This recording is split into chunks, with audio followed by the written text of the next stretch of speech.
Hello everyone, my name is Christopher Roberts. I'm going to be your instructor for this Introduction to Ancient Greek class beginning in the spring on May 7th, 2024. I know I look a little unkempt right now with this beard. I'm in the early stages of growing it out. I'm filming this in October, so I'm hoping that certainly by May when we begin, this should be full and beautiful, but for right now I just kind of look homeless. So please forgive the appearance. But anyway, so yeah, I'm Christopher Roberts. We're going to be going over in this video basically an introduction to the alphabet, a basic description of the sounds that these letters make, and some example words, going over diphthongs, which are when two letters come together, or just a single letter actually, but digraphs is a better example, or a better word for that. Two letters come together to make a single sound. We're going to go over diacritic marks like breathing marks and accent marks. And then I'm also going to read a passage of Greek in the introduction section, just to kind of show how these pronunciations kind of all work together in an actual reading scenario. So make sure at some point before class begins on May 7th that you have this textbook. And this is the specific textbook you need, this 3rd edition revised of Athanadze, An Introduction to Ancient Greek. The reason I say so intensely this edition is 3rd edition revised versus 3rd edition. There's differences, obviously, but then 2nd edition is very different and is missing pieces from this one.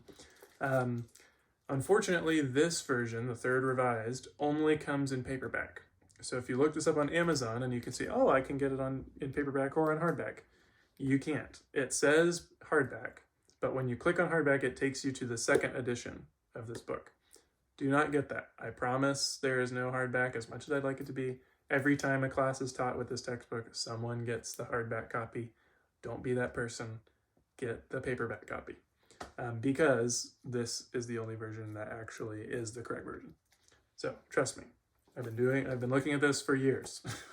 Anyway. That being said, what we'll do is, if you have time, go ahead and maybe before class begins, go ahead and read through the introduction beginning on page 23, this XXIII in the beginning. This first part I'm not going to go over because it's just kind of about how the course is structured and everything. But we're going to be starting today on this page 26, XXVI, where it says the Greek alphabet. So that's where we're going to be started. Now I'm actually going over this particular pronunciation system because I'm giving my own pronunciation system rather, because this one I find in the book is not extremely helpful. And basically when we're talking about ancient Greek, we're talking about a period of thousands of years, basically from as far into antiquity as we can find, Homer and before. Like 800s, 1000 BC, something like that, up to basically the first few centuries AD. So the New Testament is written in this dialect. Plato, Thucydides, Herodotus, all these things. That being said, over that time, different pronunciations arise. So in Homer's day, you might have different pronunciations than at the height of Athens' power with Plato, because they're almost 1,000 years apart. However, like 500 years apart, actually, excuse me. That being said, the pronunciations that I'm using are less about being historically accurate and more about being easy for the learner. In this particular pronunciation system that I'm using, every letter sounds distinct from the others, even if maybe a particular Greek speaker wouldn't have pronounced these things exactly this way. This particular kind of ancient Greek is extinct. It's not a spoken language anymore. So how it is pronounced is really only as useful as it is able to be communicated among readers. We're going to be reading these texts. So recognition is more important than production. That being said, let's go ahead and begin. So I'm going to be writing on the left side in capital letters, and then on the right side in minuscule or lowercase. Let me also make sure the camera can see. Yes, it can. Okay, cool. So we're going to begin at the beginning with the letter alpha, or alpha. This is the capital, and this is the lowercase. Alpha, beta, gamma, delta, epsilon, zeta, eta, theta, iota, kappa, lambda, mu, nu, xi, omicron, pi, rho. Oh, I need to write these larger so you can see them. Rho, sigma. Now you'll notice that I have an extra symbol here, and I'll explain that later. Sigma, tau. That's not right. I'm going crazy. I've recorded this so many times now. Tau, upsilon, phi, chi, psi, and omega. Okay. So, man, I really skewed that here. I'm going to cut really quickly this footage, and I'm going to fix this. Hold on a second. All right, well, here I am. I still kind of skewed it. Whatever, it'll be fine. It's not that bad. Okay, anyway, so let's begin with alpha. So alpha is pronounced like the ah in father, alpha. It's the first vowel, and the word we're going to be using to demonstrate this is the word anthropos. Now you'll see me write little symbols above certain letters. I'll explain that toward the end. That's what are called diacritic marks. They give you little hints about pronunciation, but we'll talk about that in a bit. Anthropos, you may recognize, it means human. We get words like anthropology from this. Beta is pronounced like the English letter B, and it shows up a lot. The word we're going to use is bios. You may recognize this from words like biology or biological. Bios just means life. However, it's actually less like biological life in the way that we might think of it, and more like a manner of life. So my life is hard. That would be my life, bios, as opposed to physical life, which is actually another word that we'll use. But bios, beta. Gamma makes the G sound, g, and the word we're going to use here is gune. Make this clear, that's an eta. Gune. This one might be a little harder to tell. If you look ahead at the transliteration section of your of the introduction, what page is that on?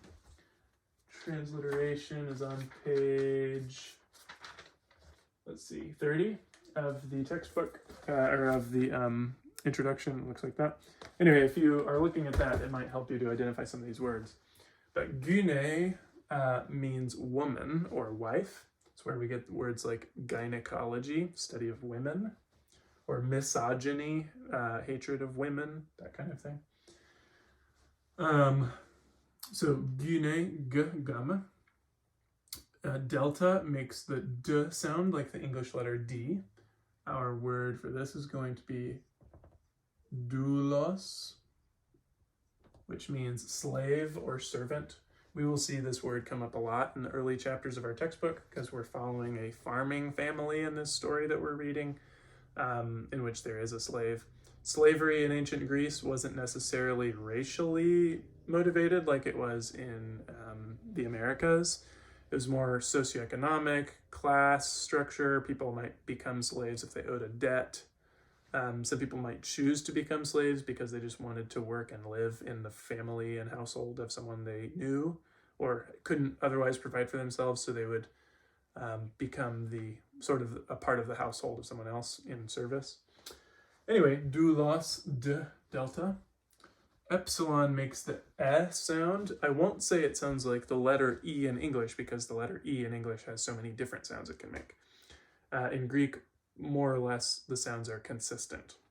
So this makes the sound eh, as in get, G-E-T, get, like that kind of sound. Epsilon, and the word we're going to use for this is ethnos. You may recognize the word ethnicity or ethnic come from this. Ethnos means people group or nation or country, but primarily people group, a different group of people. Zeta is interesting. It looks like the letter Z, and it's very related to the English letter Z. However, it's a little bit different. Your textbook says that it's a combination of sigma and delta making a zd sound. In some places, it's possible that was the case. More often, though, it was actually the opposite, where it was a delta sigma. Z. You see this in languages like German, where the Z makes a t, ts, ts. Like in the word, this is just a tangent, the German word Salz, which means salt. Anyway, so it's sort of like a D S sound, z. So our example word for this is zoe. Zoe. This is where we get a word like zoology, or my niece's name is Zoe, which means life. Translated the same way as bios, life, but in this case it's talking more about animal life or physical life, like the fact that I have energy and blood coursing through me, that is my life force, or my life, life force, I guess, is a good example. So a plant has life, an animal has life. You would probably be less likely to see an author talking about the bios life of a plant, although they might if they're trying to be poetic, just because the manner of life for a plant isn't really of great concern to a writer, usually. Anyway, zoe, zeta. This looks like an H. It is the same symbol as the Roman / English letter H. It actually makes the sound A. It's another vowel, eta. The word we're going to use for this is called helios. Now the h sound does not come from this being an H, it comes from this mark right here, which we'll talk about.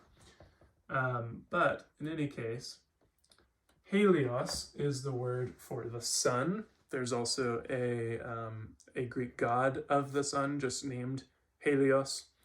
So you might see it capitalized like this if it's talking about the god, Helios. So anyway, if it's lowercase, it's usually just talking about the actual object in the sky, the sun, not necessarily the deified form of it. But eta, helios, that's the sound it makes. This one is theta, which makes the th, th sound. Our word for this is going to be, hold on, that's a terrible epsilon. Let me make it clear for you. Theos. You may recognize this with words like theology or pantheon. This means God. It can be the ultimate God, like in the case of the New Testament, the Judeo-Christian God is just called Theos.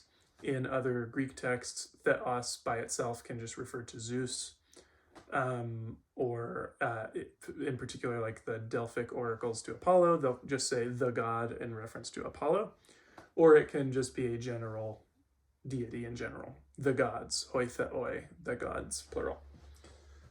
So that's theta, th. This one, iota, is very similar to the English letter I, although it never actually makes the I sound. It always makes either the I or the E sound. So our example word for this is going to be hippos. Hippos. And again, the H is coming from this symbol up here. We'll talk about that Without it, it would be hippos. But hippos, you may recognize the letter or the word hippo. Hippopotamus comes from this word. Hippopotamus means river horse. Potamus is river. So hippos is the word for horse. Who looked at a hippopotamus and thought it looked like a horse? I don't know. I think they're pretty distinct. But in any case, that's what that means. Hippos is horse, but I is the sound, or I, hippos, is the sound that iota makes. This next one looks and makes a sound of exactly what it looks like in English. Kappa makes the same sound as the letter K. The word we're going to use here is kratos. Kratos. This one might be a little less obvious, actually, because this tau actually changes to a s sound in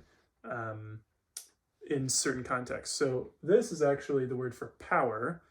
We see that come through in English in words like democracy or plutocracy or democrat. That's one word, is it there actually? Democratic. So demos means people or person. So kratos means rule by the people or power of the people. No, oligarchy would be different. Plutocracy would be like the wealthy are ruling. Plutos is wealth. So kratos, K, K, kappa. This one is lambda. It makes the L sound. So L. And this word we're going to be using is logos. You might be familiar with this word. We get all kinds of things from it. It just means word. However, there's actually a similar word that means collection. So things like anthropology, or, well, sort of anthropology, they're kind of related, but it can mean word, or it can mean about something, or like a study on. So yeah, anthropology or biology or whatever. Funnily enough, though, anthology is not the same meaning as like anthropology. Anthology, like you might find an anthology of British literature, anthologia actually means a collection of flowers. Anthos means flower, which is interesting. We'll talk more about that later. But anyway, so logos means word, or many other things, but word is the most literal definition. So lambda makes the L sound, logos. Mu makes the M sound as signified by its capital form, which is the same as our English M. The word we're going to be using here might look somewhat familiar, or at least sound familiar. It looks a little weird, but mater. This is the word for mother. So it's cognate with words like Mutter in Germanic languages, which is where we get mother. It's also cognate to the Latin and later like the Spanish, madre. There's a lot of similar Indo-European languages that use a similar root here. So mater. The next one, nu, makes the N sound. I know this looks like a V, but it's actually an N. There is no V sound in Greek, in ancient Greek, so V doesn't exist. So this is N, nu. The word we're going to use here is nuktos. To be honest, I actually don't know off the top of my head of a derivative of this. It's obviously related to night, which is what it means, night, like the opposite of day. But I can't think off the top of my head of where this actually comes into English. But it's also just kind of a cool looking word, but nuktos. Nuktos, not vuktos, or whatever you might think. This one, xi, is important because it's our first double consonant letter. Xi is basically just a combination of K and S, or perhaps kappa and sigma. And it, unlike the English letter X, always is fully pronounced. So like with the English word xylophone, Yeah, it starts with an X, but it makes a Z sound because we don't like consonant clusters at the beginning of words. But the Greeks had no problem with consonant clusters. So the word xylophone actually comes from Greek. So we would have something like, this is our word, xenos. This is a new here. Xenos. So it's not xenos because it's at the front of the word. It's still xenos. So you want to pronounce the K sound and the S sound together always. Xenos. This means stranger or foreigner, which is where we get words like xenophobia, a fear of or mistreatment of foreigners or strangers. That's where we get this word, or that's where that comes from. Xenos. Xi. Omicron makes the O sound. Now there are two Greek letters that make up our English letter O, because the letter O, like most English vowels, is a workhorse and can do a bunch of different sounds. In this case, Omicron means little o. Mikros, you may be familiar with, means small o. And in that sense, it's small because it's qualitatively a short vowel. We'll talk about long and short vowels at another time. But basically, instead of like the long O sound, it just makes the O. It's almost like a Viking getting hit in the chest, just like, oh, that kind of sound. O. Omicron. So it can be combined with other sounds, like with iota to make the diphthong oi. That's actually what I'm going to use here. We'll talk about diphthongs in a little bit. But our example word for this is going to be oikos, which means house or household sometimes. You may recognize this from the Greek yogurt brand Oikos. We also get our word economics from it. The original Greek was oikonomikos, which means the customs or the dealings of the household, which was usually financial. So that's where we get that from. So oikos, omicron, o. P, this one looks familiar for math class for most people. It is not pi, because again, iota doesn't make that sound. So the letter P is pronounced P, not pi. That being said, this makes the same sound as the English letter P, which is P. And the word we're going to use here is pater. Similar to mater, this one means father. We get words like, it's cognate with words like father and padre. Trying to think of an actual derivative of pater specifically. Patriot, someone who's like passionate for the fatherland, or paternal, or patronymic is if you call someone by their father's name, like calling Achilles Peleus's son. That's a patronymic because his father was Peleus. Or the Peleiades would be his patronymic. Anyway, that's where we get this from. This one that looks like the English letter P actually makes the R sound. It's the Greek letter rho, or ro. It makes the R sound, but in Greek it's almost always going to be trilled, like the Spanish or French, or well, not French. French is uvularized, but r. If you can't trill your R's, that's okay.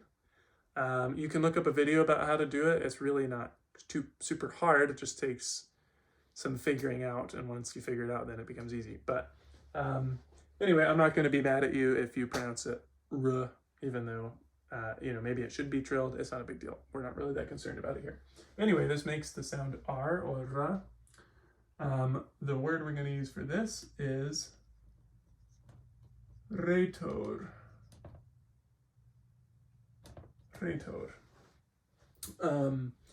This one probably doesn't immediately spring to mind what this means. This actually means like a speaker, someone who's getting up and giving a big speech.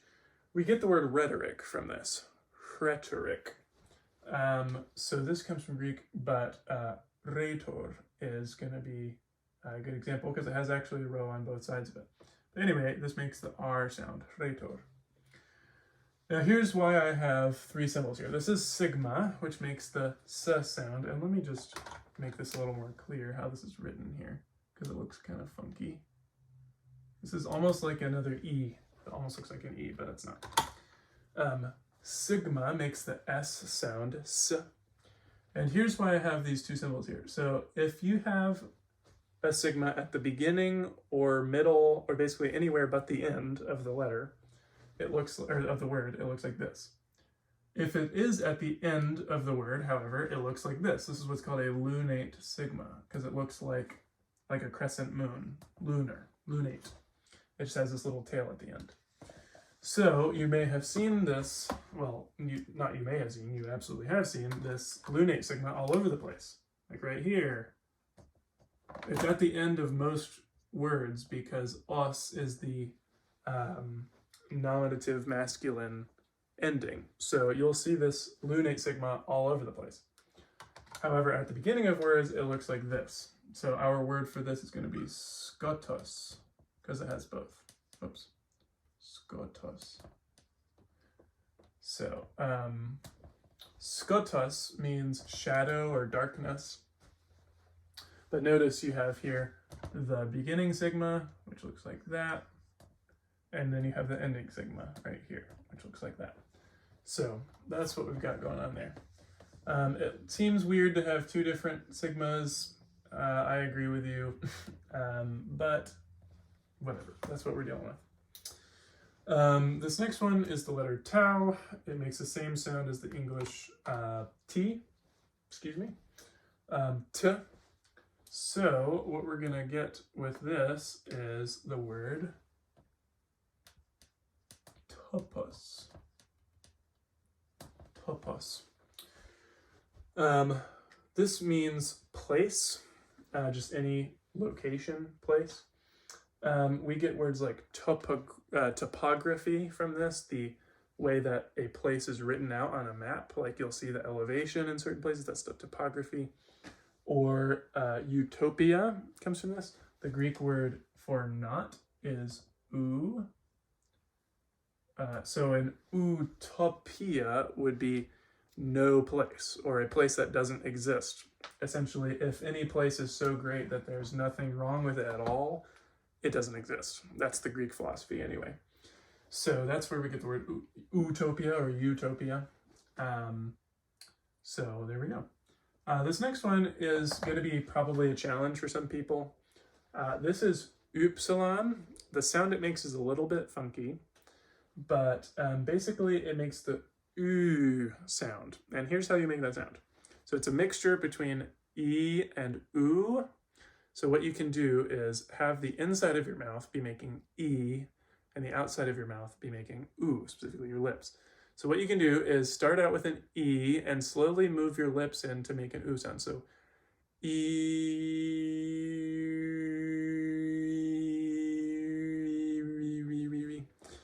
So you can hear that maybe the difference between oo and oo. Oo just being the like more English oo sound, oo, and oo being upsilon. This doesn't appear in American English. It actually does appear in like German with the U with the umlaut, and also in places like Australia, you might get this with a word like this, for example. This is a familiar word. Knew, I knew it. But an Australian might say it like, I knew it. I knew he was going to do that. So you do get that sometimes in other places, but in American English, you don't really get this vowel. So that's why it's a little bit unusual to us. But here's our example word. We have hypnos. Hypnos, which means sleep. There is, this could just be the general sleep that you get every night, the regular noun, or it could be the god of sleep, hypnos. But both of them are referred to as the same way. Of course, like with Helios earlier, it would be a capital if you were talking about the person hypnos. So that's what it would look like if you're talking about the deity of sleep. But anywho, okay, moving on, we're down to phi. This is another one that has a technically different pronunciation, but I'm not going to kill you if it's otherwise, kind of like rho. So this makes closest to what is the English F sound, fee. However, your book will say it's an aspirated P. And the reason they say that is if you take your lips in the form of a P, put them close together, and just have a constant stream of air through them, it ends up making more or less the same sound as an F. So, fee, afikneomai, versus like having your teeth on your lower lip like you would with an F. Fee versus fee. If you pronounce things with an F, it's not the end of the world. But if you're a hyper nerd about phonetics, there you go. If you want to distinguish between fee and fee, then that's good for you. But in any case, this makes the F sound. Our word of example is going to be phobos. Phobos.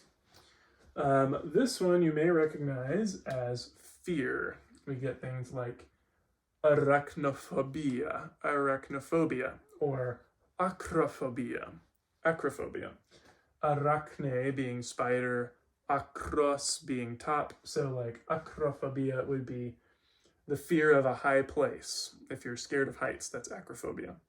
Or thalassophobia is fear of the ocean or the sea. Thalasse is sea in Greek. But Phobos. Phobos is also a deity who is the child of Aphrodite and Ares, so you may see that as well. But moving on from Phobos, we have, Phobos, we have Chi. This is another one that we might have some trouble with. Let me actually take a drink really quick.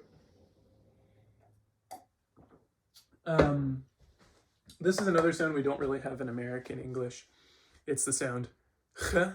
You might get it in like Semitic languages like Arabic and what's it called? Hebrew, excuse me. Stuff like that. But it makes the ch sound. It's kind of made by squeezing your pharynx as you're speaking, ch. However, it's also very closely related to k. So in fact, in your textbook, it'll say it's an aspirated K sound, like kit. So what you can do is if you can't make the ch sound, you can also just make a ch, almost like you're hissing like a cat. Great claws. So in a word like, oops, lost my marker here. In a word like our example, choros, you could say choros, or you could say choros, or just choros. It's not really a huge deal. As long as it's clear what word you're trying to say, it'll be fine. But choros or choros means dance or song or sort of performance, but specifically a dance or a song. We get the word choir and chorus from this. We also get choreography, like the dance, the description of the dance that you're supposed to be doing, or the prescription of a dance, choreography. So that's where that comes from. But ch, chi, or ki, it's all going to be okay. This one is the letter psi. It makes the same sound as a P sigma or PS sound. Our example word for this one is psyche. This means soul, or sort of like an inner kind of metaphysical part of you. The Greeks have all kinds of words for like mind and soul and the energy, thumos, there's all kinds of stuff. So it's very confusing, but in this case, this is what we're going with. You may recognize, if you transliterate it, psyche, psychology comes from this. The thing is, in English, we don't pronounce the P, we make it psychology, as if the P isn't there.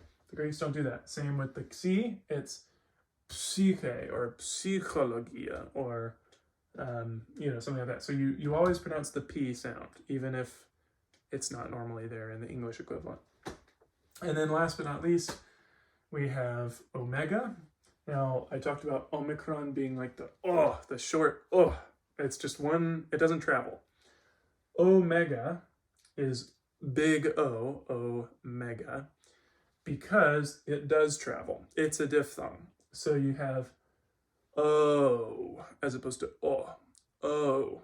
It goes from to U. O. So that's why it's omega as opposed to omicron. But our word for this one is going to be hora, which means hour or season or time. So we get our English word hour. You also will have the Spanish word hora. ¿Qué hora es? What time is it? Or what hour is it?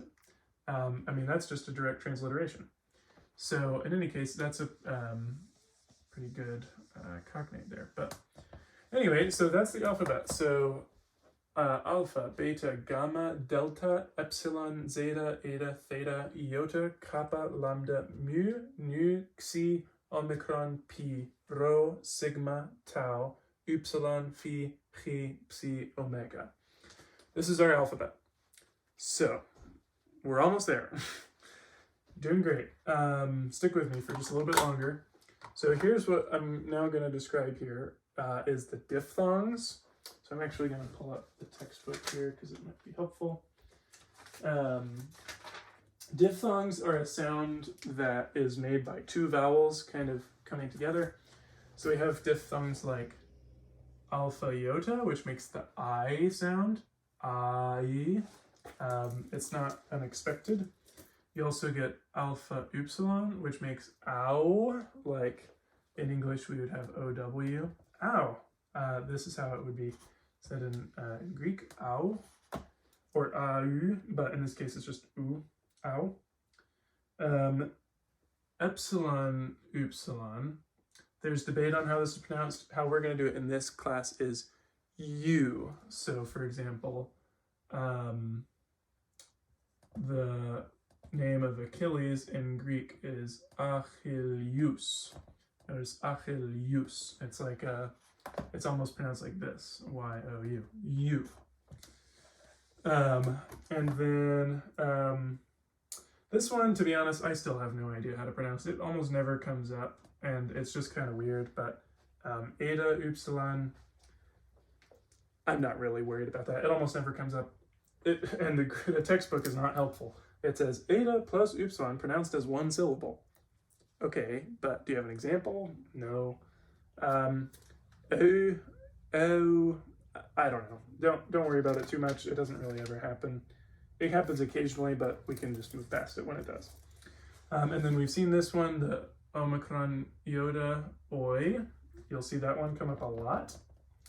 And then upsilon iota re. So a word like huios. That's really bad handwriting, but huios, this means son, as in like a child son, huios. So you'll get that. To be honest, I don't really consider that so much of a diphthong, but whatever. And then others like epsilon iota we'll see a lot. A. So like as in the sound in they. They. And my handwriting really gets bad after you get down below my shoulder. So A is another diphthong. And then this one isn't so much a diphthong because it doesn't move, it's just one sound, but it is a digraph because it takes two letters to write it. So this one you'll see a lot as well. Omicron upsilon. This makes the oo sound. So the god of the sky. That's English. Uranos. Uranos. So you'll see this come up a lot. U, omicron, upsilon. But that's the digraphs. And then the last thing we're going to talk about before I read the passage aloud is, how long has it been? Like a million years? An hour? I don't know. 20 minutes? Trying not to take up too much of your time. But let's talk about diacritics really quickly. You've noticed I've been using these symbols like this. So here's what we have. We have symbols that show stress or emphasis, namely the acute, the grave, and the circumflex accents. You don't really need to pay too much attention to which one is which. I'm not going to make you know that super hard, but at least knowing what the accents do is helpful. So all three of these really just show this is where the stress is. So for example, having xenos as opposed to xenos, or the fact that we have like, we have phobos as opposed to phobos. You know, it's really only about where the emphasis is. The other diacritics that you may have seen, noticed, especially if there is, or really only if there is a vowel at the beginning of a word, is these breathers. That's what they're called, as breathers. Now there's a rough breather and a smooth breather. So for example, if you have an alpha with a smooth breather, which is this one right here, where it looks like an apostrophe kind of facing this way to the left, this doesn't have any breathiness, it's smooth. So you just have ah, such as in the word, let's see, do I have one on here? Ethnos, epsilon with a smooth breather, ethnos. It doesn't have an H sound. But then you have words like this that have the rough breather, where the apostrophe is facing the other direction. And in this case, you have helios, because it's ha, rough, ha. Hypnos, notice this one is facing that way. It's starting to die on me. Or praetor. Now, our rho is kind of unique because it's not actually a vowel and it still gets it, but like hippos. That's a rough breather as well. So that's the breathers.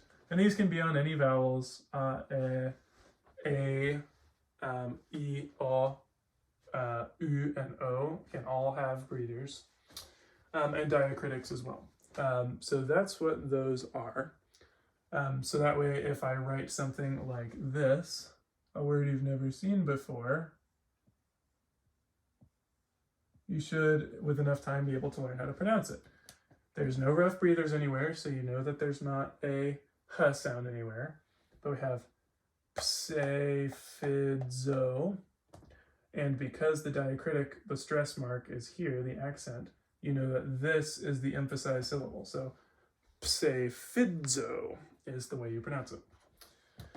All right, I think that covers it. Now, all I'm going to do now is read this passage on page 34, at the bottom of page 34. You may see this right here. You do not have to be able to translate this because this is your first chapter's translation. We will worry about that on the second week. But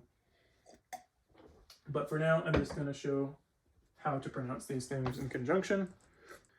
Okay.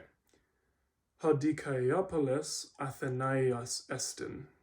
Oike de Hodikaiopolis uk entais Athenais ala entois agrois. Auturgoscar estin. George unton cleron kai pone entois agrois. Chale poste estin hobios. Hogar cleros esti mikros makros de hoponos. A un pone hodikaiopolis kai polakis stenadze kai lege. O Dieu, chale pos estin hobios. Aperon toscar estin hoponos. Mikros de hocleros kai u polun siton pareche. Ala is kyros estin hob anthropos kai aoknos. Polakis un kaire. Eleutheroscar esti kai auturgos. Phile de ton oikon. Kaloscar estin hocleros kai siton pareche u polun ala hikanon. So, that's what our first translation passage is going to be on chapter 1, which we're going to work on in week 2, because our first week is just going to be introductory stuff. Go ahead and take a look at the introduction yourself. Maybe practice writing in these the Greek script, I think on pages, let's see here. Yeah, 31 through 33 3. It has descriptions of how to write in the script. You can also find videos about it. But yeah, go ahead and see if you can become familiar with these letters as much as possible. If you're not super familiar by the time class starts, it's not the end of the world. But I appreciate your time, and I am looking forward to seeing you all on May 7th. Have a good day.